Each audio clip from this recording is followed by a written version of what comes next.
All right, take three. Let's see if this works this time. So, Facebook, YouTube, what's up?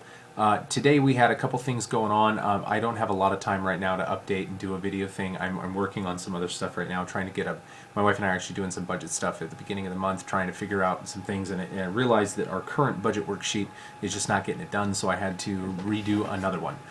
So I'm putting that together right now and trying to put the finishing touches on it. So I'm going to keep this short so that I can get that done and I can go to bed because it's already after 10 o'clock and I'm tired. So, two things today, two observations, and then one kind of cool thing that I forgot to mention yesterday. First observation, Costco is really, really rough when you're on a juice fast. It's a rough, rough, rough place to be. And the reason for that is, one, free samples all over the place. Dude with a Vitamix and the thing in his ear going, hey, everybody want to... Well, as we're going around today, we did pick up a Costco card. We checked out and got a membership for that for this coming year. So that we can go through and get a little bit cheaper produce. We've realized when we come back on when everybody's eating kind of the same thing, we're going to need to be in the same place to a certain extent on what we're purchasing, and Costco seemed like a good place to do that. So we picked that up for certain items.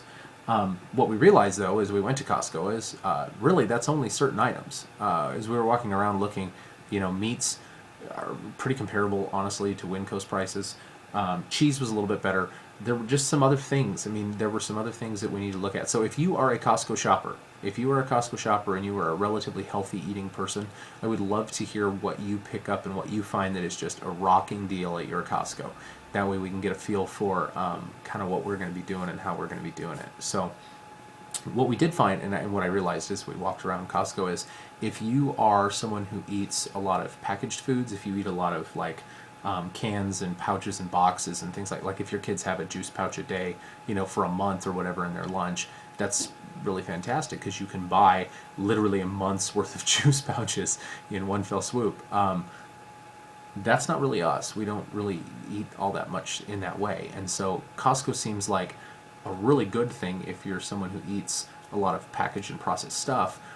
Maybe not so much if you do a lot of your own cooking and whatnot from scratch. It's a little bit harder to find some of those things, it seems like. So I don't know, maybe it'll prove us wrong and we'll have a chance to get a little more familiar with it. But whatever you pick up at Costco, I'd love to hear it. Leave it in the comments section or throw it on Facebook or something, because there are definitely deals to be had. We did find a few things here and there, but I'd be curious what some of you guys are also picking up.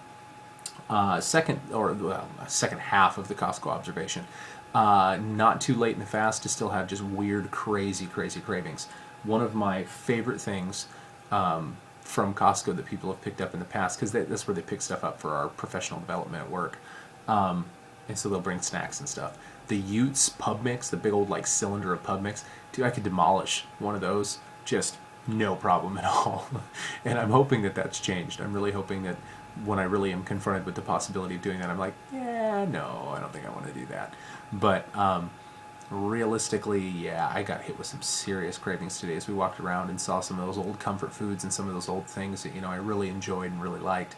I'm gonna have to be really careful because I thought it would be a lot further along in the process. Like, oh, I didn't even want that anymore. Yeah, I did. I definitely did. I was very, very interested in the possibility today. So, day 33, you can still have some crazy cravings. The second observation today was coming off of this thing is giving me mild amounts of panic, just because everything has been so the same for the last almost 40 days. I wake up, I have juice for lunch, I have juice for dinner. I go to bed, I wake up, I have juice for breakfast, juice for lunch, juice for dinner. Next day, same thing, over and over, and I'm limited on my options on my juice, so it's been really simple. We sat down today to try to plan out this next month's menu and try to plan out what we're going to buy for groceries and everything else, and practically had a panic attack. I'm not really sure at this point what we're going to be doing, and I want to try to make sure that my wife and I are in kind of the same boat, because I don't want to be buying my groceries and her groceries. That just seems silly. So they're going to adopt very much so and they already do. They already eat very, very healthy, and we as a family, when we ate here, we ate very healthy. But just generally trying to figure out what we can pick up and how we can set it up that's actually going to be beneficial, going to save us money, and going to keep us to the point where Oh, hey, John Hartle, who just messaged me about Bridge to Brew. I'll answer it in the video, and then I'll answer you on Facebook. Bridge to Brew is a run in Portland. It's a 8K, so 5-mile run. You run across the Fremont bridges and stuff, and then you end at the end, and there is beers. So jump in, Hartle. It sounds like a blast. Back to the video. So the basic gist of what we tried to do today was sit down and go, okay, what are we going to be eating? How are we going to be eating it? What do we want to cook? We've decided to go, we really love Thai food, and so we've kind of decided that we're going to cook a lot more Thai and a lot more kind of foods that have got some different spices, some curries and some different things in them to keep the flavor going, but also keep the, you know, amount of fats and oils and salts and whatever down as much as we can. But that creates some kind of unique, hi, there's John again, some kind of unique circumstances to a certain extent on our menus. So anyway, we sat down today and tried to figure it out, and it was just overwhelming. So we kind of put it aside for now and kind of went, well, let's play this month by ear to a certain extent, and we'll solid things up a little bit more in February. So that's kind of the plan. The other cool thing that I forgot to mention yesterday, completely slipped my mind, probably should have been shouting it from the rooftops, but I am officially, as of a Monday of this past week, I'm down 50 pounds.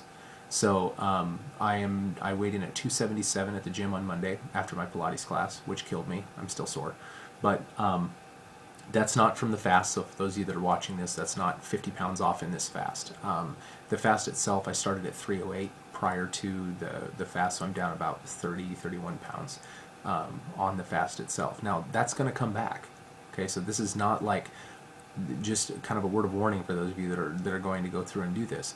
This is not meant to be a one-time thing and it's gone. If you don't change your lifestyle when this is done, it will all come back and more. This is the beginning of something. This is kicking off the process. This is the reboot to begin the lifestyle change. I have no chance to go back to the old life. I will gain everything back and more if I do.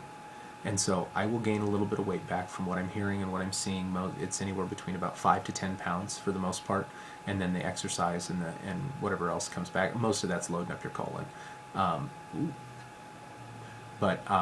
Realistically, then, yeah, you start the process of continuing to, you know, reduce down your caloric intake and move down. So, but yeah, so that's kind of cool. I was pretty excited about that. It's kind of nice. It's probably the thinnest I've been in, again, very, very long time. Probably almost 13 years. Probably 13 years since I was living up in Portland. So, yeah, pretty cool. Pretty neat. Again, not taking it for granted, not, you know, going to be like, okay, great, let's go back to eating hamburgers and all that good stuff, because, no, we're done. We're done. This is the beginning of the end for me from a standpoint of this guy right here. Next time you see this guy, well, hopefully, well, the next time you see this guy, it'll be day 34, and I won't be any skinnier. But by 35, again, goal is 205 pounds, and that most of that muscle. So with fairly muscular frame at that point. So anyway, that's the goal. That's the plan. Doing the Daniel plan next. Doing the Bridge to Brews. Doing some running. Doing some other exercise. Some other things as we go. Just trying to melt a little more of it off as we go. So anyway, talk to you guys tomorrow. Tomorrow is day 34. We've only got 6 days remaining as of tomorrow, which is kind of cool. And the process continues. Out. No, really. Stupid button. It won't turn off. I don't know why. It doesn't want me to go.